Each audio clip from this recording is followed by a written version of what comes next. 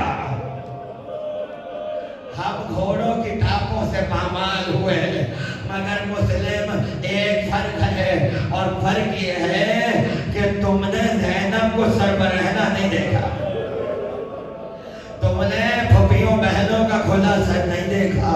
دیکھو حسین کس کے ساتھ آیا ہے. شیبر نے تازیانہ اٹھایا, سید سجاد کی طرف بڑھا اور پڑھ کے کہتا ہے ارے حسین سے کہو آگے جائے ورنہ ہم بچوں کو تازیانہ ماریں گے. حسین کا سر آگے بڑھ گیا. جب قافلہ قریب پہنچا زوجہ مسلم نے والی کا سر دیکھا. خدا کو کسی غم میں نہ رلائے, دو جملے مصائب کے, مجھے مصائب پڑھنے نہیں تھے لیکن خدا جانے میری زبان پہ مسلم کا ذکر آ گیا تو پھر یہ دو جملے سن لیجیے. ایک مرتبہ رقیہ کی نظر مسلم کے کٹے ہوئے سر پر گئی, اور جب اپنے شوہر کے سر کو دیکھا تو دیکھ کر کہتی ہے والی مجھے نہیں پتا تھا اس حال میں بھی دیکھنا پڑے گا, مجھے نہیں پتا تھا مقدر یہ دن بھی دکھائے گا. اب اتنا سنو, دو بچے میرے ساتھ رہ گئے تھے, دو بچوں کو تم کوفے لے گئے تھے. عاشور کے دن جب شہادتوں کی باری آئی تو میں نے اپنے بچے قربان کیے اور یہ سوچ رہی تھی ان بچوں کو قربان کر دو, دو بچے تو سلامت ہیں, دو بچے تو زندہ ہیں, اگر کبھی کوفے جانا ہوگا تو اپنے بچوں کو تلاش کروں گی. اے میرے والی میں کوفے آ گئی ہوں, اب بتاؤ میرے شہزادے کہاں ہے؟ کٹے ہوئے گلے سے آواز آئی ارے کہاں کے شہزادے؟ مسیب میں نہر فرات کے کنارے سروں کو کاٹا گیا, لاشیں دریا میں بہہ گئی.